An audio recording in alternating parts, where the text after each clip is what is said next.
Hello बच्चों, कैसे हो आप लोग। बच्चों आज हम जानेंगे रियल नंबर्स क्या होते हैं। देखो रियल का मतलब क्या होता है, कोई चीज असली हो, सचमुच कोई चीज होती है उसी को तो बोलते हैं ना रियल। तो वही नंबरों के बारे में बात करेंगे, रियल नंबर्स के बारे में। तो देखो कौन कौन से नंबर रियल होते हैं तो आपको समझ में आता जाएगा। ठीक है, आपने नेचुरल नंबर सुने हैं? नेचुरल नंबर को हम एक और नाम से बोलते हैं काउंटिंग नंबर। क्या होते हैं? काउंटिंग। जब आप काउंटिंग करते हो तो क्या करते हो, 1 2 3 4 5 6 ऐसी तो करते हो स्टार्टिंग काउंटिंग की। तो 1 2 3 4 और ऐसा कहां तक जाएगा, इन्फिनाइट तक। कहां तक जाएगा? इन्फिनाइट, अनंत तक। तो नेचुरल नंबर्स क्या होते हैं? काउंटिंग नंबर होते हैं जो कि 1 2 3 4 से आते हैं। फिर बताइए होल नंबर्स क्या होते हैं। अब देखो होल नंबर्स की जरूरत क्यों पड़ी। अब जैसे कि अब कोई चीज है ही नहीं, ठीक है, ठीक है, तो अब वो बताना है जैसे कि एक पेड़ है और उस पर कोई चिड़िया नहीं बैठी है और आपसे कोई पूछ रहा है कितनी चिड़िया बैठी है, तो आप कैसे बताओगे। तो उसके लिए हमें एक सिंबल की जरूरत पड़ी और उस सिंबल को क्या बोलते हैं? जीरो। तो जब जीरो भी इंक्लूड कर लिया गया तो सभी नंबर्स क्या हो गए? पूरे हो गए जीरो जोड़कर। 0 1 2 3 4 इस तरह से ये भी कहां तक जाता है? इन्फिनाइट तक। तो नेचुरल नंबर्स के में 1 से स्टार्टिंग होती है, होल नंबर्स में 0 से स्टार्टिंग होती है। अब ये इंटीजर्स क्या होते हैं? अब देखो ये इंटीजर्स क्या होते हैं कि जो हमारा नेचुरल नंबर होता है ना, ये पॉजिटिव होते हैं। अगर इनके नेगेटिव लगा दे, जैसे कि समझो इंटीजर्स क्या होते हैं? 0 है, होल नंबर लिख लो पहले सारे 1 2 3 और ये कहां तक ले जाओ? एंड इंफिनिटी तक। अब इसके क्या हो गए? नेगेटिव बना दो जो भी है, मिरर इमेज -1 -2 -3। तो ये क्या हो गए? सब आपके इंटीजर्स हो गए। तो इंटीजर्स क्या होते हैं? माइनस इंफिनिटी से लेके प्लस इंफिनिटी तक आपके क्या होते हैं? इंटीजर्स होते हैं। ठीक है ना। तो ये इंटीजर्स में आपके नेचुरल नंबर्स भी आ गए, जीरो को इंक्लूड कर लोगे तो क्या आ गया? होल नंबर्स भी आ गए और माइनस लगा दो तो ये क्या हो गए? Negative natural numbers. लेकिन इनको हम क्या बोलते हैं? बस नेचुरल नंबरों में माइनस लगा के पीछे की तरफ आप चलते जाइए तो ये सब मिलाकर क्या होता है? टोटल इंटीजर कहलाया जाता है। तो अब कोई आपसे पूछे पॉजिटिव इंटीजर्स क्या है, तो पॉजिटिव इंटीजर्स 1 2 3 4 हो गए। यानी कि पॉजिटिव इंटीजर्स यानी कि नेचुरल नंबर्स को हम एक और नाम दे सकते हैं क्या? Positive integers. ठीक है ना, क्योंकि नेचुरल नंबर भी क्या होते हैं? 1 2 3 4। तो पॉजिटिव इंटीजर्स भी क्या होते हैं? 1 2 3 4 से कहां तक? इंफिनिटी तक। ठीक है। नेगेटिव इंटीजर्स क्या होते हैं? नेगेटिव इंटीजर्स होते हैं -1 -2 -3 -4। ठीक है, तो ये कहां तक जाते हैं? ये जाते हैं इंफिनिटी तक। ठीक है बच्चों, तो नेगेटिव। तो इंटीजर्स आप समझ गए ना, उम्मीद है समझ में आ गई होगी। इसमें कोई पॉइंट वगैरह का कोई मतलब नहीं पड़ रहा है। यहाँ पर हमने जितनी भी चीज पढ़ी ये जिसमें इसमें क्या है? डेसिमल नहीं है, यानी कि विदाउट डेसिमल। डेसिमल यानी कि वो पॉइंट होता है ना, जैसे 2.1 है तो ये पॉइंट वाली चीज कुछ नहीं पड़ी है। यहाँ पर कोई भी बात पॉइंट की नहीं हुई है। ठीक है, तो यहाँ पर हमने पढ़ा रियल नंबर्स विदाउट डेसिमल वाले। ठीक है, अब हम आगे पढ़ते हैं रेशनल नंबर्स के बारे में। ठीक है, रेशनल नंबर्स के बारे में हम आगे पढ़ते हैं। तो देखो रेशनल नंबर क्या होता है। अगर किसी को हम P/Q की फॉर्म में लिख दें, कोई अगर जो भी चीज इस तरह के फॉर्म में लिखी हो, जैसे कि 2/3 है, 7/6 है, इसी तरह की फॉर्म में तो लिखे हैं P/Q की फॉर्म में। तो ये जो P और ये Q होते हैं दोनों क्या होते हैं? इंटीजर्स होते हैं। क्या होते हैं? इंटीजर्स। और इंटीजर्स क्या होते हैं? माइनस इंफिनिटी से लेके पॉजिटिव इंफिनिटी के बीच के नंबरों को इंटीजर्स कहते हैं। ठीक है, इसमें नेगेटिव और पॉजिटिव दोनों तरह के नंबर आ जाते हैं। तो रेशनल नंबर क्या हो गया? P/Q की फॉर्म में लिखित है और P और Q क्या होता है? इंटीजर होता है। और दूसरी कंडीशन ये होती है कि Q की वैल्यू 0 नहीं होनी चाहिए। तो फॉर एग्जाम्पल हमने देखा 2/3, तो 2 भी इंटीजर है, 3 भी इंटीजर है। और जिसमें जो 3 है ये कोई 0 थोड़ी है, ये क्या है? 3 है, यानी कि ये बात सही है। इसी तरह से 7/6, 7 भी इंटीजर है, 6 भी इंटीजर है। अगर मैं बोलूं -301 अपॉन में 225, क्या ये रेशनल नंबर है? हाँ भाई, ये देखो ये माइनस में तो ये भी इंटीजर हो गया और ये प्लस में है ये भी इंटीजर है। तो P अपॉन Q की फॉर्म में नीचे जीरो नहीं है, तो ये भी क्या हो गया, रेशनल नंबर हो गया। तो आपको रेशनल नंबर में बस ये P अपॉन Q की फॉर्म याद रखनी है, ठीक है। इस तरह से नंबर दिखाई देता हो और जिसमें Q की वैल्यू जीरो ना हो और P और Q क्या हो, इंटीजर्स हो, ठीक है ना, ये याद रखना। आगे रेशनल नंबर में एक दो बात और बताऊंगा, पहले हम बात करते हैं टर्मिनेटिंग नंबर्स क्या होते हैं। तो टर्मिनेटिंग नंबर्स भी रेशनल नंबर होते हैं, लेकिन इनको टर्मिनेटिंग नंबर्स क्यों नाम दिया गया, ये बात हम करेंगे। पहले इसको थोड़ा सा रफ कर देते हैं। देखो टर्मिनेटिंग नंबर्स जैसे कि मैंने लिखा 2/5, 2/5, ठीक है। और यहां हम बात कर रहे हैं किसके बारे में, डेसिमल नंबर्स के बारे में। ये जितने भी यहाँ पर बात हो रही है सभी क्या है, डेसिमल नंबर्स हैं, ठीक है। क्योंकि नीचे क्या है, डिवाइड में मिल रही है चीज। अब 5 से डिवाइड दो 2 में, पॉइंट लगाओगे 0 आएगा, 5 4 जा 20, तो कितना हो गया 0.4, ठीक है। तो लेकिन ये नंबर जो है क्या हुए, यहाँ पर हमने एंड कर दिया, 0.4 जो हमारा क्वेश्चन आया इसके आगे कुछ नहीं है, टर्मिनेट हो गया, सब कुछ क्या हो गया, खत्म हो गया।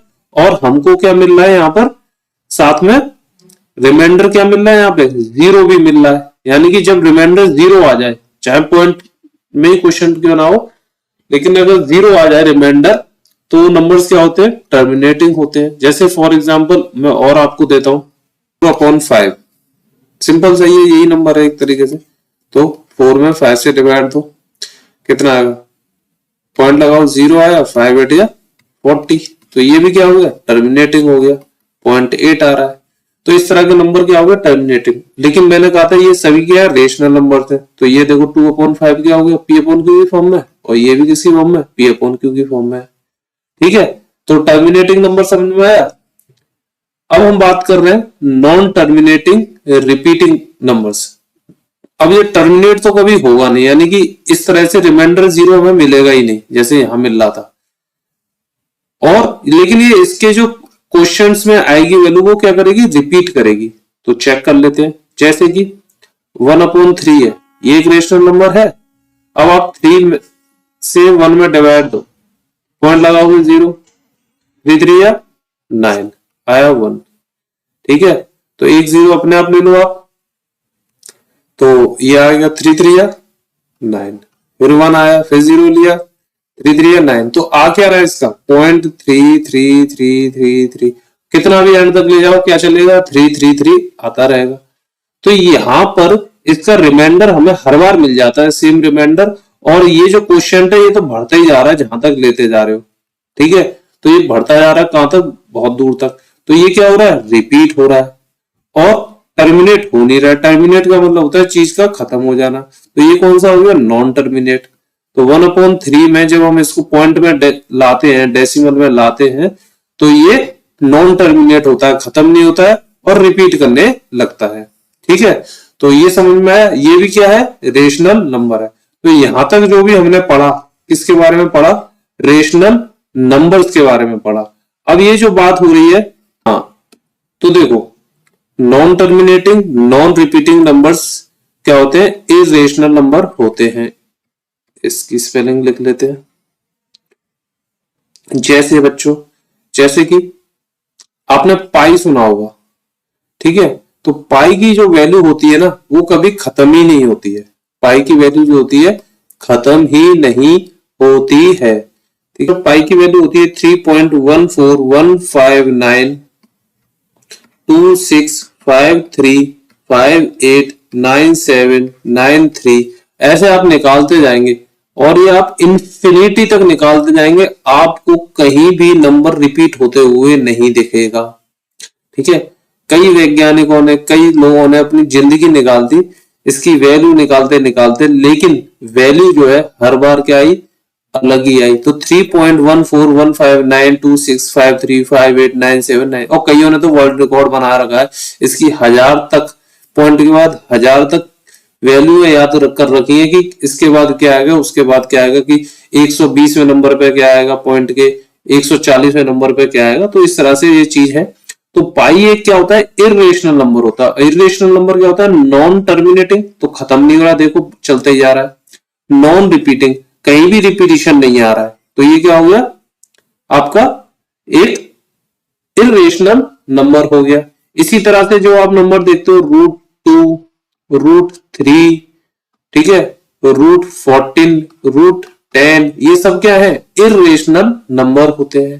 ठीक है, अब एक और बात, हमने क्या पढ़ा, पहले पढ़ा रियल नंबर्स के बारे में, फिर पढ़ा हमने रेशनल नंबर्स के बारे में।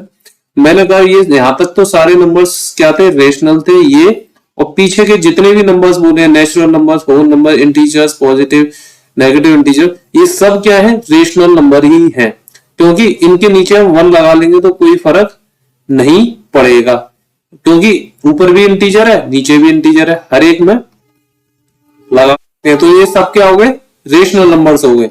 लेकिन यहां पर ये नॉन टर्मिनेटिंग में हम क्या करते हैं, अगर नीचे 1 लगा तो ले, लेकिन ये √10 जो है ना, ये क्या है इंटीजर नहीं है।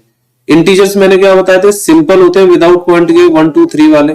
√10 √14 की वैल्यू तो पॉइंट में आएगी, और दूसरा ये नॉन रिपीटिंग भी है, ठीक है, रिपीट भी नहीं हो रहा है, तो इसलिए ये सब क्या हो गए इरेशनल नंबर्स हो गए। अब क्या ये सभी नंबर्स जितने हमने पढ़े हैं वो रियल नंबर है? हाँ, पीछे जितने पढ़े हैं ये सभी रियल नंबर है। यहाँ ये रेशनल नंबर और इरेशनल नंबर भी क्या है रियल नंबर है। रियल नंबर क्या होते हैं, वो सचमुच के नंबर। अब सचमुच के नंबरों की डेफिनेशन समझ लो, जिस नंबर को हम नंबर लाइन पर दिखा सके वो सब नंबर क्या है रेशनल नंबर कहलाते। जैसे कि मैं दिखाऊं 0 से 1, और ये क्या है 0 1 2, और ये -1, और ये क्या है -3 है। तो देखो अगर मुझे 1/2 दिखाना है यानी 0.5 दिखाना है, तो वो 0 और 1 के जस्ट बीच में आएगा। तो देखो मैंने ये रेशनल नंबर दिखा दिया। अब मुझे मान लो ये √2 दिखाना है। √2 की बच्चों वैल्यू जो होती है वो 1 पॉइंट कितनी होती है 1.4 के करीब होती है, 1.41 के करीब आती है √2 की वैल्यू। ठीक है, तो √2 की वैल्यू 1.14 के करीब आती है, तो वो किधर मिलेगा इधर की तरफ मिलेगा। तो ये क्या हो गया आपका √2 आ गया। तो इस तरीके से हम क्या करते हैं इरेशनल नंबर को भी नंबर लाइन पर दिखा सकते हैं, और रेशनल नंबर्स को भी हम क्या कर सकते हैं नंबर लाइन पर दिखा सकते हैं। यानी कि आपने रियल नंबर समझ गए कि रेशनल और इरेशनल नंबर्स ये दोनों के दोनों क्या होते हैं रियल नंबर्स होते हैं। अब एक लास्ट में एक बात बता दूं, इमेजिनरी नंबर्स क्या होते हैं। तो इमेजिनरी नंबर्स को पहचानने की तरीका अभी बता देता हूं कि उनके आगे आई लगा देते हैं, और इस आई को क्या बोलते हैं आयोटा। क्या बोलते हैं आयोटा। आयोटा अगर जैसे कोई नंबर लिखा है 5i, तो ये क्या है इमेजिनरी नंबर है। ठीक है, हम इसे क्या कर रहे हैं इमेजिन कर रहे हैं, मान के चल रहे हैं। ठीक है, ऐसा नंबर लाइन पर शो नहीं कर सकते। 5 आयोटा आपको इस नंबर लाइन पर कहीं नहीं दिखाई देगा। ठीक है, तो ये समझ गए, ये बिल्कुल थ्योरी थी। अब हम आगे सवाल करते हैं। ठीक है बच्चों।